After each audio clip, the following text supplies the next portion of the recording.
reconnaissance de la traite et de l'esclavage en tant que crime contre l'humanité, c'est au final en 2006 que sera choisie pour la métropole la date du 10 mai par Jacques Chirac, le président de la République de l'époque, sur une proposition du Comité national pour la mémoire et l'histoire de l'esclavage. Elle fait référence à la date d'adoption par le Sénat du texte définitif de la loi de 2001. Ce millésime 2025 correspond donc au 20e anniversaire de cette journée commémorative. Cette journée nationale est commémorée à d'autres dates dans nos départements, régions et collectivités d'outre-mer afin de tenir compte des particularités locales de l'histoire de l'esclavage au sein de ces territoires. Enfin, à l'échelle internationale, c'est depuis 1949 la date du 2 décembre qui est reconnue comme journée internationale pour l'abolition de l'esclavage. Elle commémore l'adoption par l'Assemblée générale des Nations unies de la Convention pour la répression et l'abolition de la traite des êtres humains et de l'exploitation de la prostitution d'autrui. Cette cérémonie est présidée par Madame Anne Coste de Champeron, sous-préfète, secrétaire générale pour les affaires régionales auprès du préfet de la région Bourgogne-Franche-Comté. Le rang protocolaire est constitué, pour les autorités civiles, de M. Michel Legnaud, vice-président du Conseil régional de Bourgogne-Franche-Comté, de M. Jean-Philippe Morel, adjoint à la maire de Dijon, chargé du monde combattant et de la mémoire, de Mme Viviane Villermo, conseillère départementale de la Côte d'Or. Pour les autorités militaires, le général de division Sylvain Laniel, commandant la région de gendarmerie de Bourgogne-Franche-Comté et le groupement départemental de Côte d'Or, et le lieutenant-colonel Jean-Louis Bossu, représentant la délégation militaire départementale de Côte d'Or. Nous font également l'honneur de leur présence M. Yassine Diouf, président de la diaspora afro-antillaise de Bourgogne-Franche-Comté, Mme Dienaba Baldé, présidente du comité SOS Racisme de Côte d'Or, Mme Sylviane Flamand, présidente du comité local du MRAP. À noter aussi la présence d'une trentaine d'élèves du collège Champollion, accompagnés de leurs enseignants Mme Rapin et M. Delorieux. Et enfin, je salue les différents élus, personnalités, chefs de service, représentants des ordres nationaux et des associations patriotiques qui sont présents avec nous ce matin. Cette cérémonie se déroulera en 3 temps. Au cours du premier sera fait lecture de différents textes, entrecoupés par différents chants qu'interpréteront les élèves du collège Champollion. Au cours du second, des roses blanches seront déposées individuellement devant la plaque. Enfin, dans un troisième temps, nous marquerons un moment de recueillement qui sera conclu par notre hymne national, interprété par les élèves. La première lecture proposée est un extrait de l'article « Traite des nègres » que le chevalier Louis de Jaucourt a publié dans l'Encyclopédie. Texte qui va nous être lu à 2 voix par Sidi Diallo, membre de la diaspora afro-antillaise de Bourgogne-Franche-Comté, et Gaël Montanari, membre de SOS Racisme de Côte d'Or. À l'issue, les élèves interpréteront a cappella la work song Lightning Long John.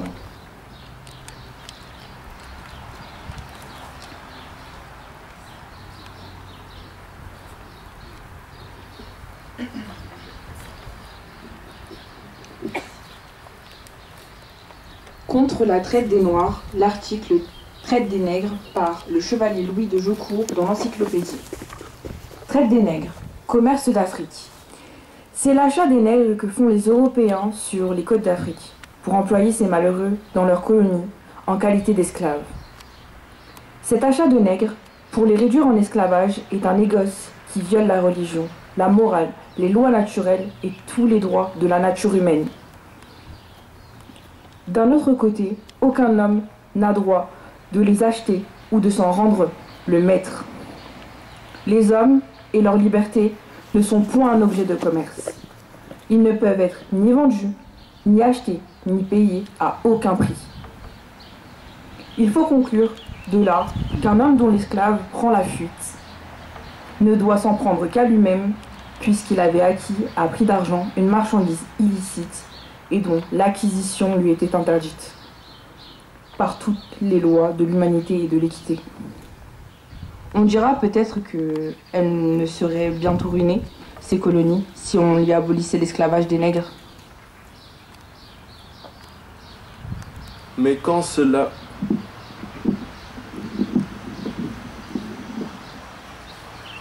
Mais quand cela serait, faut-il conclure de là que le genre humain doit être horriblement lésé pour nous enrichir ou fournir un autre luxe? Non. Que les colonies européennes soient donc plutôt détruites que de faire tant de malheur. Mais je crois qu'il est faux que la suppression de l'esclavage entraînerait leur ruine. Le commerce en souffrirait pendant quelque temps, mais il résulterait de cette suppression beaucoup d'autres avantages. C'est cette traite des nègres, c'est l'usage de la servitude qui a empêché l'Amérique de se peupler aussi promptement qu'elle l'aurait fait sans cela. Que l'on mette les nègres en liberté, et dans peu de générations, ce pays vaste et fertile comptera des habitants sans nombre. Les arts, les talents y fleuriront, et au lieu qu'il n'est presque peuplé que de sauvages et de bêtes féroces, il ne le sera bientôt que par des hommes industrieux. C'est la liberté, c'est l'industrie qui sont les sources réelles de l'abondance.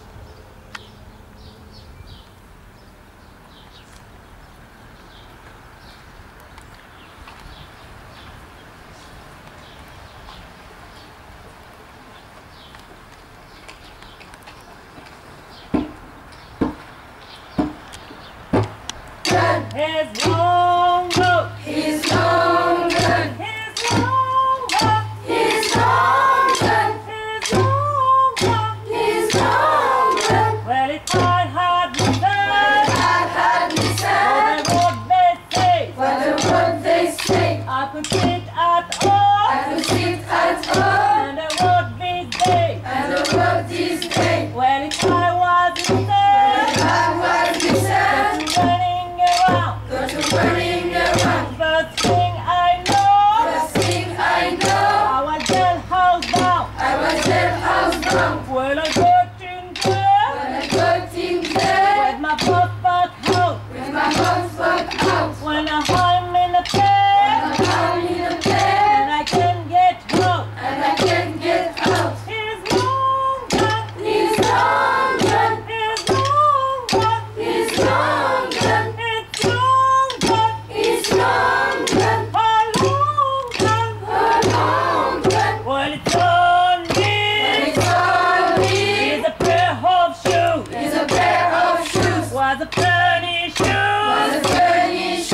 Was my ever seen. Had a hill in front. Had a hill behind. While it's getting nowhere. As the boy was blind. I'm a long gun. I'm a long gun. I'm a long gun. I'm a long gun. I'm a long gun. I'm a long gun. A long gun. Well, the God said in the chapter 14, if a man dies, we can live again.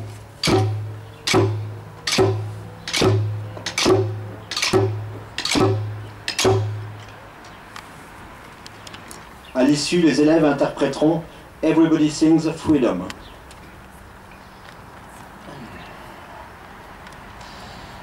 Le gouvernement provisoire de la République, considérant que l'esclavage est un attentat contre la dignité humaine, qu'en détruisant le libre arbitre de l'homme, il supprime le principe naturel du droit et du devoir, qu'il est une violation flagrante du dogme républicain, liberté, égalité, fraternité. Article 1er. L'esclavage sera entièrement aboli dans toutes les colonies et possessions françaises, 2 mois après la promulgation du présent décret dans chacune d'elles.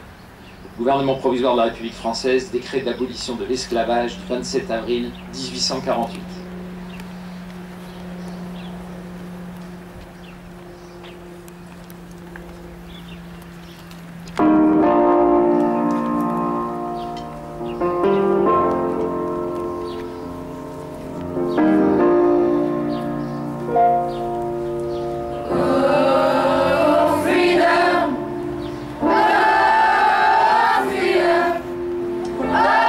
Oh, freedom over me.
sous-préfète, secrétaire générale pour les affaires régionales auprès du préfet de région. À l'issue, les élèves interpréteront This Little Light of Mine.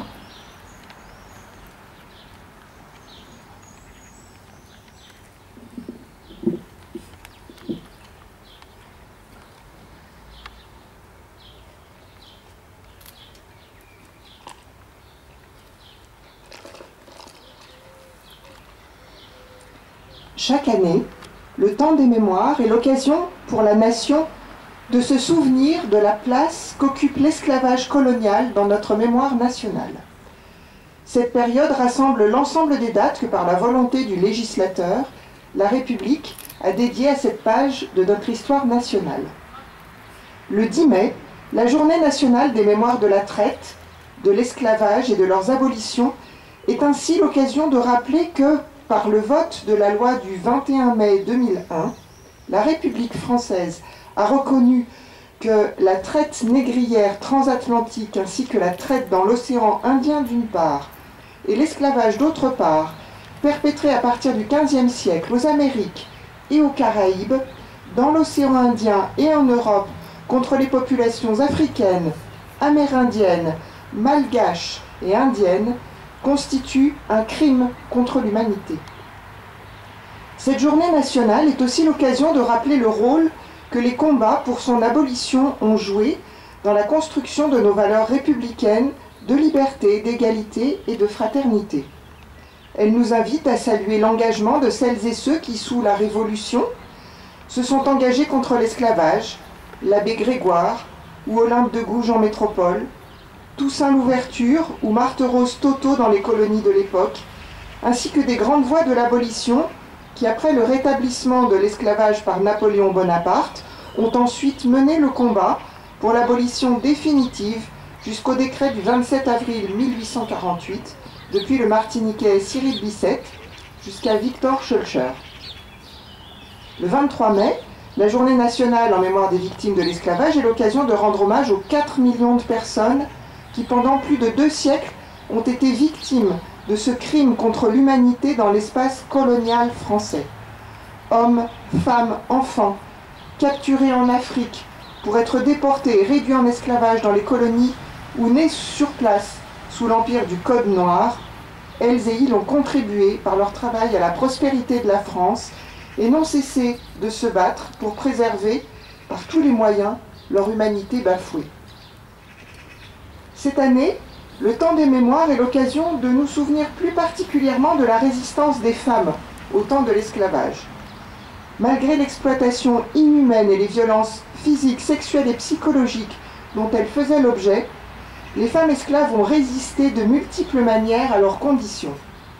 Elles l'ont fait dans la servitude, en transmettant les savoirs qu'elles avaient appris, en sabotant la production, en faisant la grève des ventres.